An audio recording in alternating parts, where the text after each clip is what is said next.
La aparición de la sociología. Según Anthony Giddens, uno de los sociólogos con mayor prestigio en nuestros días, la sociología fue una de las inmensas transformaciones sociales que tuvieron lugar en los últimos siglos. Una de ellas fue la Revolución Francesa, con su idea de igualdad y libertad, y otra la Revolución Industrial, que se originó en Inglaterra en el siglo XVII y que trajo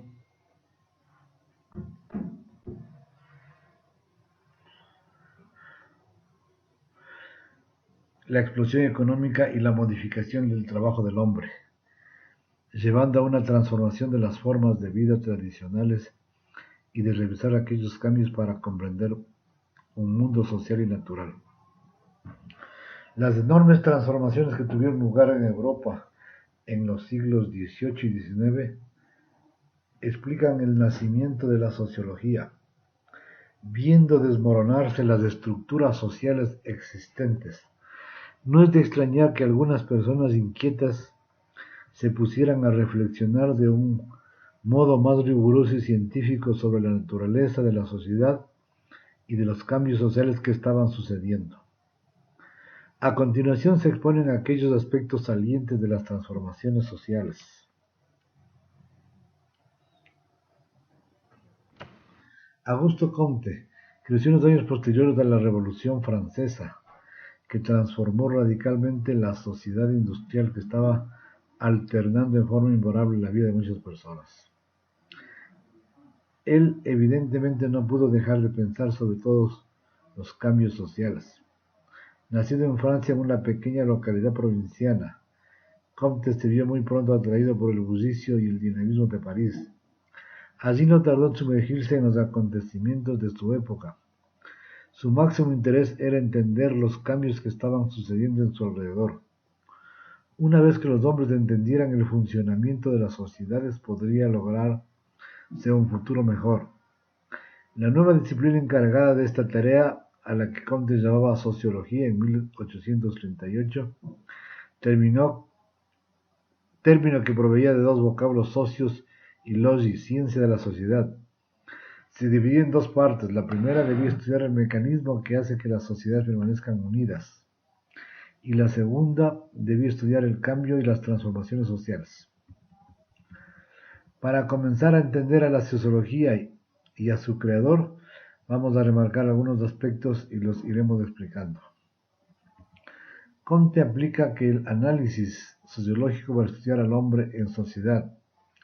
El método científico, por lo tanto, piensa en un estudio de la sociedad por científicos, que él llama sabios. También la sociedad que él analiza es una sociedad industrial, que ha surgido después de una sociedad feudal, y por último, en su obra se destacan dos ideas básicas: la ley de los tres estados y la jerarquía de la ciencia. Desde su creación, Comte, a mediados del siglo XX, la sociología ha tratado de aplicar los métodos de las ciencias al estudio del hombre y de la sociedad. En su obra toma fuerza la idea de que el método científico podía contribuir a la comprensión del carácter del hombre, sus actos y sus instituciones, y la solución de los problemas prácticos que enfrentan los seres humanos en la vida social. El positivismo, tendencia filosófica que propone como única forma válida del conocimiento la que resulta del método científico, descalificando las otras formas de conocer y explicar el mundo, por ejemplo, a la religión y a la filosofía y el progreso. En la ley de los tres estados, como dice que el pensamiento del hombre pasa por tres etapas sucesivas, en la primera etapa, teológica, explica los fenómenos atribuyéndolos a entes equiparables a los dioses. Los intérpretes son los sacerdotes. En la segunda etapa, metafísica, las explicaciones se producen a través de entes abstractos, como puede ser la naturaleza. Los intérpretes son los filósofos, y la tercera etapa, positiva y científica, se funda en la observación sistemática y planeada. La imaginación se somete a la observación. Los científicos son sus intérpretes y de ello resulta la sociedad industrial. La sociología como ciencia corresponde en su desarrollo de este último tipo de sociedad, planteada en la tercera etapa y deriva en una buena medida de una búsqueda de la explicación a las crisis sociales que se observa recurrente en el siglo XIX.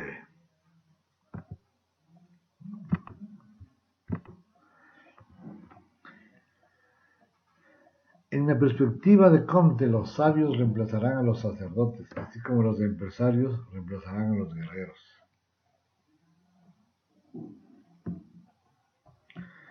Pero para Comte la ciencia social tiene verdaderas y absolutas leyes definitivas, como las restantes ciencias a las que él se refería en la concepción de la época.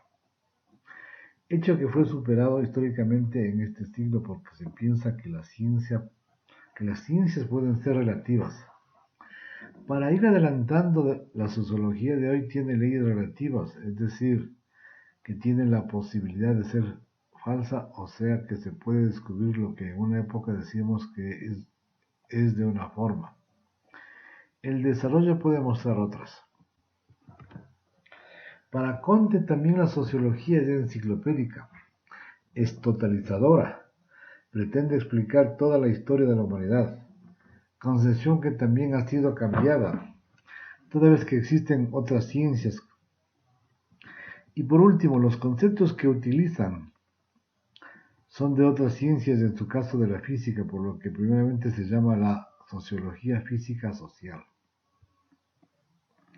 En síntesis, Comte sostenía que este nuevo abordaje de la sociología contribuiría al beneficio de la humanidad, utilizando la ciencia para comprender y por lo que tanto predecir y controlar el pensamiento humano. Las tendencias del siglo XX. La sociología analítica. En el siglo XX comienza un nuevo enfoque de la sociología que se divide en dos líneas creadas por los fundadores. La vertiente representada por Coma y Spencer deja de ser enciclopedista, que abarca todo el conocimiento disponible y se dedica a áreas menores de la vida social. Se transforma en academia, ingresa a las universidades y resulta un conocimiento reconocido y utilizado. La sociología de las dos primeras décadas del siglo XX es conocida como analítica y sus padres representantes son Emilio Durkheim, y establece las bases metodológicas para una explicación de lo que se llama hechos sociales. Max Weber, quien pretende fundar una sociología que comprenda la acción social, y Wilfrido Pareto, quien estudia acciones lógicas y alógicas y racionales en la base de su concepción social. Y ya crean sus propios conceptos. Por ejemplo, Durkheim analiza el suicidio, las reglas, el método sociológico. Max Weber habla de poder, de estratificación social, de burocracia. Por ahora brindaremos solo esos datos, ya que más adelante nos referimos ya. La sociología funcional. El funcionalismo es un paradigma o modelo teórico según el cual la sociedad es un sistema complejo, cuyas partes encajan entre sí, produciendo el equilibrio y la estabilidad social. La característica más relevante es que representa una visión de la sociedad como un todo comprensible, ordenado y estable.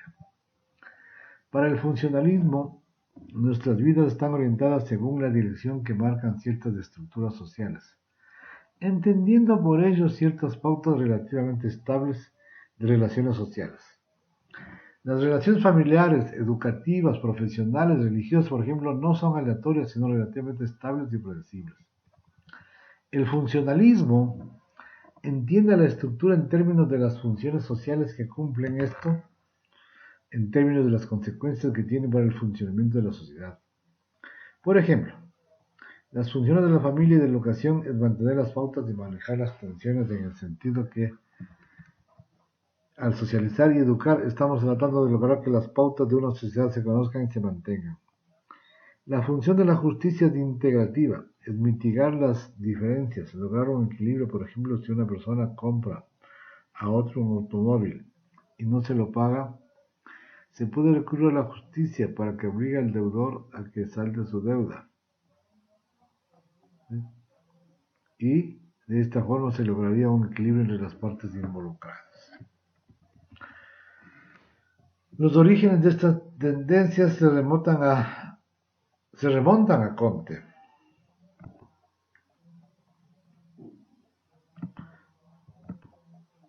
quien frente a los grandes cambios que le tocó vivir y sobre todo lo que tanto teorizó, estaba preocupado por encontrar mecanismos de integración social. También entre los primeros referentes de esta teoría vuelve a estar Spencer, quien como estudioso del cuerpo humano hacía una semejanza entre los órganos y la sociedad. Decía, por ejemplo, que el esqueleto, los músculos y los órganos del ser humano son interdependientes y que si alguno fallaba recurría a los otros y que cada uno tenía su función. De esta misma manera pensaba que las estructuras sociales también son interdependientes, lo que garantiza el funcionamiento de la sociedad.